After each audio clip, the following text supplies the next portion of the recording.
दोस्तों, पति ब्रह्मचारी की कहानी में जहां एक तरफ ईशा को सूरज पर धीरे धीरे शक होने लगा है, वहीं दूसरी तरफ सूरज और पूरा घर उसे दादा भाई की सच्चाई छुपाने में लगे हुए हैं। जी हां दोस्तों, एक बिल्डर रोता हुआ सूरज के पास मदद मांगने आता है। सूरज सिर्फ एक फोन करता है और बिल्डर की सारी समस्या पल भर में हल हो जाती है। खुश होकर बिल्डर पैसों से भरा सूटकेस लेकर दादा भाई का धन्यवाद करने पहुंचता है, लेकिन तभी वहां आईपीएस ईशा आ जाती है। ईशा तुरंत बिल्डर को रोककर कहती है, यह घर एक आईएएस और आईपीएस ऑफिसर का है, किसी दादा भाई को पैसे देने की जरूरत नहीं। कानून आपको इंसाफ दिलाएगा और दादा भाई के खिलाफ भी एफआईआर लिखवाइए। बिल्डर हैरान होकर कहता है, मैडम, जहां सिस्टम फेल हो जाता है वहां दादा भाई हमें इंसाफ दिलाते हैं। यह सुनकर ईशा का शक और गहरा हो जाता है। तभी बंटी तुरंत बात संभाल लेता है और बिल्डर को वहां से ले जाता है। लेकिन अब ईशा लगातार सूरज से सवाल करने लगती है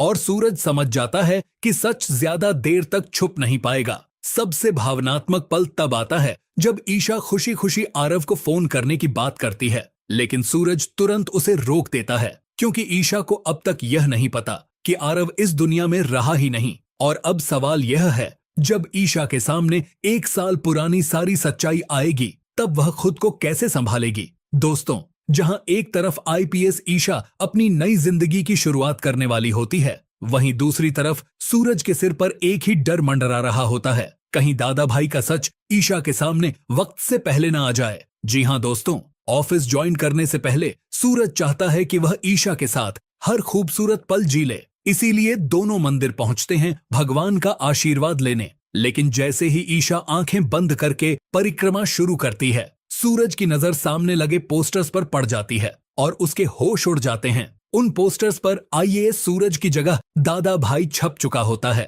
सूरज तुरंत बंटी को फोन करके सारे पोस्टर्स हटाने का आदेश देता है। उधर ईशा बेखबर होकर पूरी श्रद्धा से पूजा करती रहती है और इधर सूरज का दिल जोर जोर से धड़क रहा होता है। सूरज चाहता है कि ईशा को सच उसके मुंह से पता चले, न कि किसी गलती की वजह से। लेकिन अब सिर्फ एक ही पोस्टर बचा होता है और अगर ईशा की नजर उस पर पड़ गई तो सूरज का सबसे बड़ा राज हमेशा के लिए खुल जाएगा। दोस्तों, आपको क्या लगता है, सूरज ने दादा भाई बनकर सही किया या गलत? अगर आपको लगता है कि सूरज को दादा भाई नहीं बनना चाहिए था तो कमेंट करें। सूरज आईएएस ही अच्छा था, दादा भाई नहीं। तो चलो दोस्तों, आने वाले एपिसोड की कहानी को अब जरा विस्तार से देखते हैं।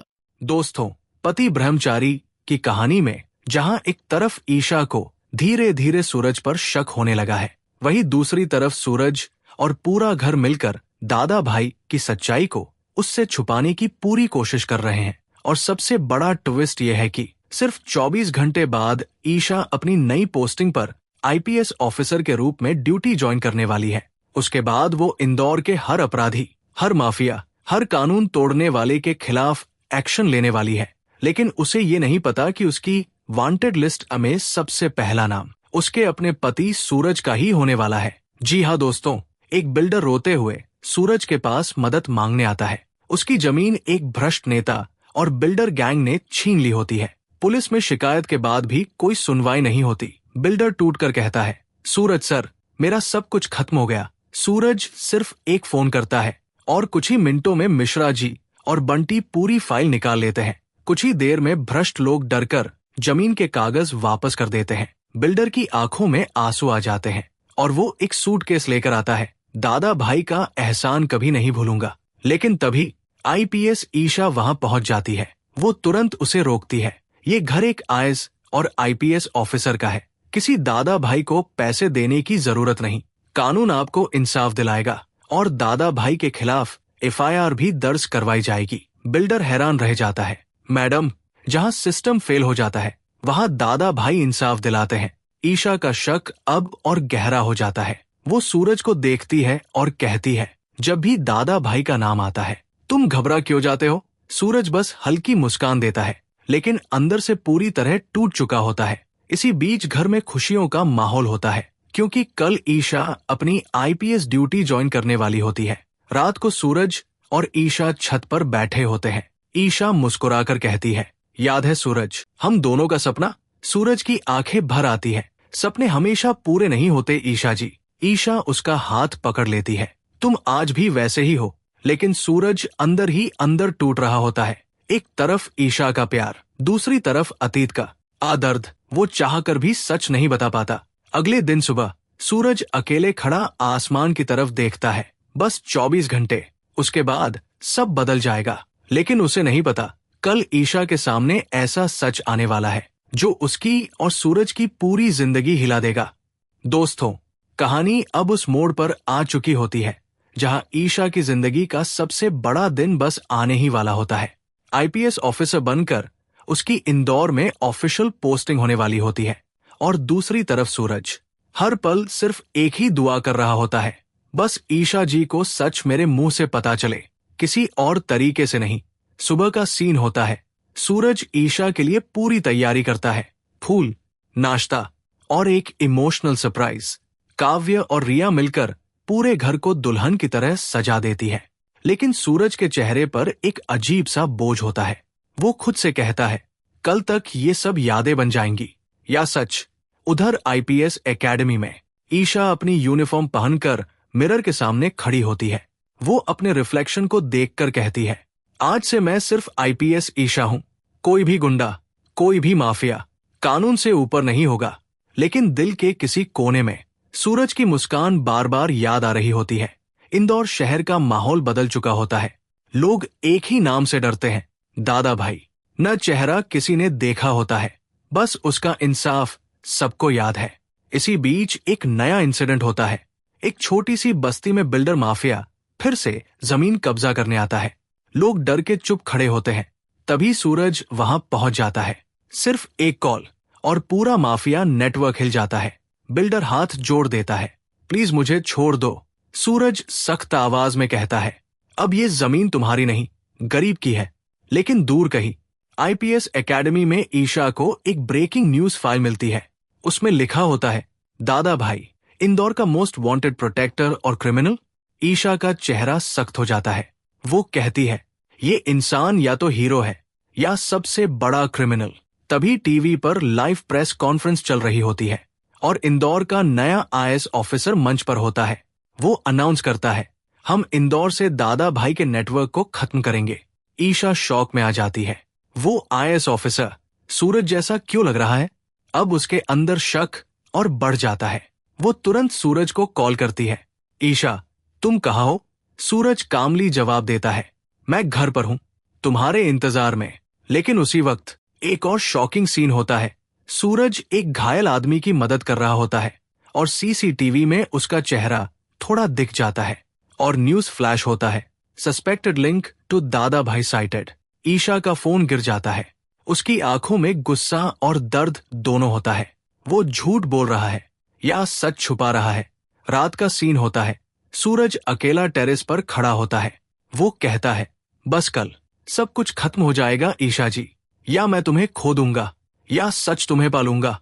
और दूर एक शैडो उसे देख रहा होता है, आकाश। वो मुस्कुराता है, शुरू हो गया। अब सूरज अपने ही जाल में फंसने वाला है।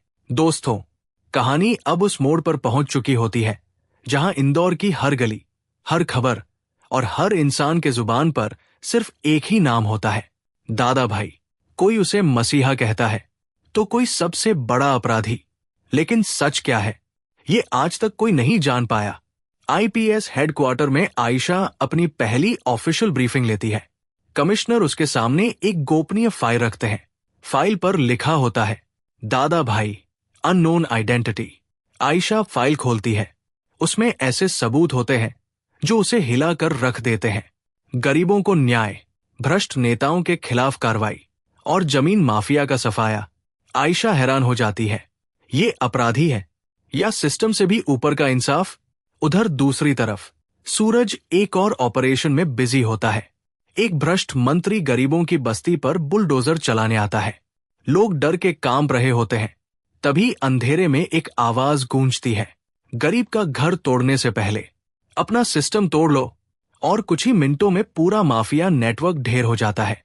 लेकिन इसी बीच सीसीटीवी फुटेज लीक हो जाता है और मीडिया उसे तोड़मरोड़ कर दिखाती है। दादा भाई ने किया हिंसक हमला। आयशा का गुस्सा अब बढ़ने लगता है। वो कहती है, अगर यही इंसाफ है तो मुझे इसे रोकना ही होगा। रात का सीन, आयशा और सूरज आमने सामने होते हैं। आयशा गुस्से से पूछती है, तुम हर जगह होते हो जब दादा भाई का नाम आता है, क्यों? सूरज शांत होकर कहता है, क्योंकि मैं उसे जानता हूं। आयशा चौंक जाती है। क्या मतलब? सूरज धीरे से जवाब देता है, मतलब ये कि दादा भाई कोई इंसान नहीं, एक सोच है। आयशा का शक और गहरा हो जाता है। जो सोच कानून तोड़े वो मुझे कभी स्वीकार नहीं। उसी समय आकाश अपना अगला जाल बुन चुका होता है। वो आयशा को एक और फर्जी फाइल भेजता है जिसमें सूरज का नाम सीधे सीधे अपराधों से जोड़ा होता है। आयशा वो फाइल देखकर टूटने लगती है। ये सब झूठ हो सकता है, लेकिन इतना सच जैसा क्यों लग रहा है? उधर मंदिर में सूरज अकेला बैठा होता है। वो भगवान से कहता है, हे महादेव, बस आयशा मुझे समझ ले, वरना मैं उसकी नजरों में हमेशा के लिए गिर जाऊंगा। काव्या दूर खड़ी सब देखती है। वो धीरे से कहती है, सच छुपाना सबसे बड़ा पाप होता है। सूरज दर्द में कहता है, मैं सच छुपा नहीं रहा, मैं सच बचा रहा हूं। एपिसोड का अंत। आयशा बालकनी में खड़ी बारिश देख रही होती है। उसके हाथ में वही फाइल होती है। दादा भाई सूरज, आंसू उसके गालों पर गिरते हैं। जिसे मैं प्यार करती हूं, क्या वही मेरा सबसे बड़ा दुश्मन है? और दूर आकाश मुस्कुराता है। अब असली खेल शुरू होगा। दोस्तों, कहानी अपने सबसे ज्यादा खौफनाक और इमोशनल मोड पर पहुंच चुकी होती है, जहां एक तरफ ईशा के हाथों में पूरा सच होता है, वहीं दूसरी तरफ सूरज की जिंदगी का सबसे बड़ा फैसला उसके सामने खड़ा होता है। ईशा के सामने वो आखिरी सबूत आ जाता है, दादा भाई सूरज। ईशा के हाथ कांप जाते हैं। ऐसा कैसे हो सकता है? वो धीरे धीरे सूरज की तरफ देखती है। उसकी आंखों में गुस्सा भी होता है और टूट जाने वाला दर्द भी। ईशा, मैं तुम्हें सब समझा सकता हूं, सूरज कहता है, लेकिन ईशा उसकी बात काट देती है। बस, बहुत हो गया सूरज, मैं आईपीएस ऑफिसर हूं, मुझे सिर्फ सच चाहिए। सूरज चुप हो जाता है, गहरी सांस लेता है और धीरे से कहता है, मैं दादा भाई हूं, लेकिन वो नहीं जो तुम समझ रही हो। ईशा का गुस्सा और बढ़ जाता है। तो क्या मैं अंधी हूं? सूरज धीरे से सच बोलना शुरू करता है। आरव की मौत एक हादसा नहीं थी ईशा, उसे साजिश के तहत मारा गया था। ईशा के पैरों तले जमीन खिसक जाती है। क्या? सूरज आगे कहता है, और अरविंद जी कोमा में इसलिए है क्योंकि वो सच जान चुके थे। ये सब एक सिस्टम का काम है ईशा। एक नाम हवा में गूंजता है, गुलाब सिंह। सूरज कहता है, मैं आईएएस था, लेकिन सिस्टम ने मुझे तोड़ दिया, इसलिए मुझे दादा भाई बनना पड़ा। ईशा की आंखों में आंसू आ जाते हैं। तो तुमने मुझसे इतना बड़ा सच छुपाया? सूरज धीरे से कहता है, अगर मैं बताता तो तुम मुझे रोक देती। ईशा का दिल टूट जाता है। वो जोर से कहती है, मैं तुमसे प्यार करती थी सूरज, लेकिन तुमने मुझे झूठ में रखा। सूरज का चेहरा गिर जाता है। ईशा, मैं तुम्हें बचाना चाहता था, लेकिन ईशा पीछे हट जाती है। बस, अब मैं तुम्हें सिर्फ अपराधी समझती हूं। और तभी ईशा अपनी बंदूक निकाल लेती है। सूरज, तुम्हें दादा भाई के नाम से गिरफ्तार किया जाता है। पुलिस फोर्स अंदर आ जाती है। सूरज को हथकड़ी पहना दी जाती है। बंटी चीखता है, मैडम रुक जाइए। काव्या रो पड़ती है, ये सब गलत है, लेकिन ईशा का दिल पत्थर बन चुका होता है। सूरज जाते जाते एक बार ईशा को देखता है और कहता है, ईशा, जब सच सामने आएगा तब तुम्हें सब समझ आएगा। कोर्ट केस शुरू होता है। मीडिया हेडलाइंस चलती है, दादा भाई गिरफ्तार, भारत का सबसे बड़ा गुंडा। ईशा चीफ इन्वेस्टिगेटर होती है, लेकिन उसके दिल में अभी भी उलझन होती है। क्या मैं सही कर रही हूं या गलत? तभी डिफेंस साइड से चौंकाने वाले सबूत आते हैं। गुलाब सिंह की सीक्रेट फाइल, आरव मर्डर की साजिश, मंत्री की सीधी भागीदारी। कोर्ट सन्न रह जाता है। जज कहते हैं, यह केस सामान्य नहीं है। कोर्ट के बाहर एक ब्लैक एसयूवी रुकती है। आकाश अंदर से निकलता है। वो धीरे से कहता है, गेम अब असली शुरू हुआ है। वो मीडिया को एक वीडियो देता है जिसमें सूरज को जानबूझकर फंसाया गया दिखाया जाता है। ईशा सदमे में, ये सब झूठ था, जेल में सूरज अकेला बैठा होता है। मैं हार गया ईशा। बाहर ईशा रो रही होती है। मैंने क्या कर दिया? तभी एक आखिरी टॉयस्ट आता है। सूरज को एक छुपा हुआ नोट मिलता है। असली कातिल अभी जिंदा है। आरव का बदला अधूरा है। सूरज का चेहरा सख्त हो जाता है। तो असली खेल अभी बाकी है। ईशा भी सदमे में। तो जिसे मैंने गिरफ्तार किया वो असली दुश्मन नहीं था। आकाश दूर खड़ा मुस्कुरा रहा होता है। गुलाब सिंह गया। सूरज जेल में है। अब इंदौर मेरा है। इंसाफ अभी अधूरा है। दोस्तों, कहानी अब अपने सबसे बड़े और भावनात्मक मोड़ पर पहुंच चुकी होती है, जहां एक तरफ सूरज जेल की सलाखों के पीछे टूट चुका होता है, वहीं दूसरी तरफ ईशा के दिल में अपनी ही गलती का बोझ हर पल बढ़ता जा रहा होता है। कोर्ट का फैसला सुनाया जा चुका होता है। सूरज उर्फ दादा भाई को तुरंत गिरफ्तार करके जेल भेजा जाए। पुलिस सूरज को ले जाने लगती है। सूरज एक बार पीछे मुड़कर ईशा को देखता है और धीरे से कहता है, मैं गलत नहीं था ईशा, बस मैं सच तुम तक पहुंचा नहीं सका। ईशा की आंखों में आंसू आ जाते हैं, लेकिन वो कुछ नहीं कहती। अगले दिन सुबह ईशा को एक सीलबंद गोपनीय फाइल मिलती है। जैसे ही वो फाइल खोलती है, उसके हाथ कांप जाते हैं। उसमें होता है आरव मर्डर का असली कन्फेशन, गुलाब सिंह का पूरा काला नेटवर्क सबूत और आकाश का नाम मास्टरमाइंड के रूप में। ईशा के होश उड़ जाते हैं। ये सब सच था और वो तुरंत कोर्ट का आदेश चैलेंज कर देती है। मैं सूरज से मिलना चाहती हूं। जेल का दृश्य। सूरज अंधेरे में बैठा होता है। तभी जेल का दरवाजा खुलता है। ईशा अंदर आती है। सूरज धीरे से कहता है, सच तुम तक पहुंच गया, या मैं ही गलत था? ईशा की आंखों से आंसू बह रहे होते हैं। मैं गलत थी सूरज, मैं तुम्हें समझ नहीं पाई। सूरज उसे शौक में देखता है। ईशा आगे कहती है, आरव का असली कातिल आकाश है। सूरज की आंखों में गुस्सा भर जाता है। कोर्ट दोबारा खुलता है। नए सबूतों के साथ केस रीओपन होता है और पूरा सच सामने आ जाता है। सूरज पूरी तरह फंसाया गया था। गुलाब सिंह सिर्फ एक मोहरा था। असली मास्टरमाइंड आकाश है। जज कहता है, सूरज को तुरंत रिहा किया जाए। जेल का दरवाजा खुलता है। सूरज बाहर आता है। ईशा उसके सामने खड़ी होती है। दोनों एक दूसरे को देखते हैं। एक लंबी खामोशी। ईशा धीरे से कहती है, मैं तुमसे नफरत करने लगी थी, लेकिन सच ने मुझे तोड़ दिया। सूरज उसके आंसू पोंछता है। मैं कभी तुम्हें ब्लेम नहीं करता ईशा, दर्द मुझे भी हुआ है। दोनों एक दूसरे को गले लगा लेते हैं। तभी बंटी दौड़ता हुआ आता है। बॉस, आकाश का पता चल गया है। सूरज की आंखों में आग आ जाती है। ईशा अपनी गन लोड करती है। अब कानून का असली इस्तेमाल होगा। एक पुरानी अबैंडन्ड फैक्ट्री के बाहर आकाश खड़ा मुस्कुरा रहा होता है। सूरज, तुम बच गए तो क्या? गेम तो अब मैं खेलूंगा। अचानक सूरज और ईशा दोनों वहां पहुंच जाते हैं। सूरज कहता है, आरव का बदला अब पूरा होगा। ईशा बोलती है, मैं कानून हूं और तू मेरा टारगेट। गोलियां, भागदौड़ और धमाके। आकाश भागने की कोशिश करता है, लेकिन सूरज उसका रास्ता रोक लेता है।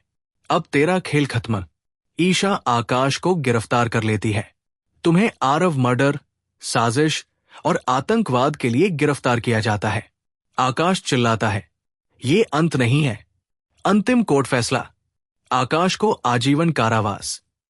सूरज पूरी तरह निर्दोष साबित होता है। आरव केस आधिकारिक रूप से सुलझ जाता है। आरव मेमोरियल स्कूल फिर से खुल जाता है। बच्चे खेल रहे होते हैं। सूरज और ईशा साथ खड़े होते हैं। सूरज कहता है, अब कोई झूठ नहीं। ईशा मुस्कुराती है, सिर्फ सच।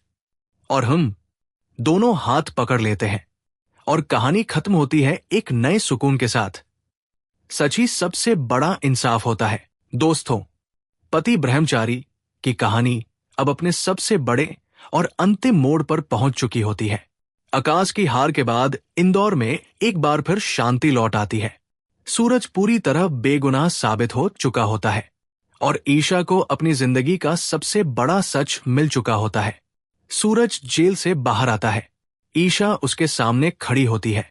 दोनों एक दूसरे को देखते हैं, आंखों में आंसू और दिल में सालों का दर्द। ईशा धीरे से कहती है, मैं तुमसे नफरत करने लगी थी, लेकिन सच ने मुझे तोड़ दिया। सूरज मुस्कुराता है, मैं तुम्हें कभी दोष नहीं देता ईशा। और दोनों एक दूसरे को गले लगा लेते हैं। तभी बंटी एक चौंकाने वाली खबर देता है, बॉस, सरकार ने आपको एक नया मिशन दिया है। सूरज और ईशा दोनों चौंक जाते हैं, लेकिन ट्विस्ट यही खत्म नहीं होता। मिशन की फाइल में लिखा होता है, एक और गुप्त माफिया नेटवर्क अभी भी सक्रिय है और उसका कनेक्शन आरव केस से फिर जुड़ रहा है। सूरज के चेहरे पर गुस्सा आ जाता है, ये खेल अभी खत्म नहीं हुआ। उधर ईशा अपनी आईपीएस ड्यूटी में वापस लौटती है, लेकिन इस बार वो पहले से ज्यादा मजबूत होती है और उसका नया लक्ष्य होता है सूरज के साथ मिलकर इंदौर को पूरी तरह साफ करना। रात का दृश्य, सूरज और ईशा छत पर खड़े होते हैं। हवा तेज चल रही होती है। ईशा धीरे से पूछती है, क्या तुम अपना ब्रह्मचारी व्रत तोड़ दोगे?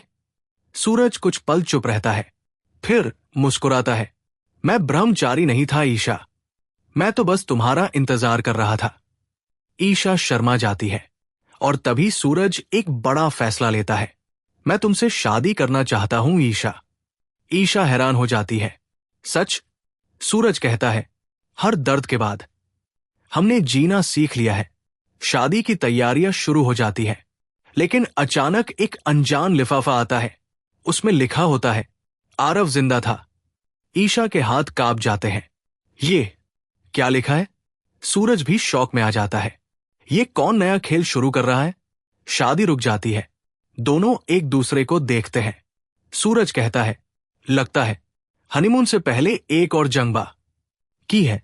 ईशा अपनी बंदूक उठाती है, इस बार मैं प्यार के साथ साथ कानून भी लेकर चलूंगी। दोनों फिर से एक टीम बन जाते हैं, लेकिन असली सवाल अब भी बाकी होता है, क्या आरव सच में जिंदा है या ये सिर्फ एक नई साजिश है? और तभी एक अंधेरी आवाज गूंजती है, गेम अभी ऑफिशियली शुरू हुआ है।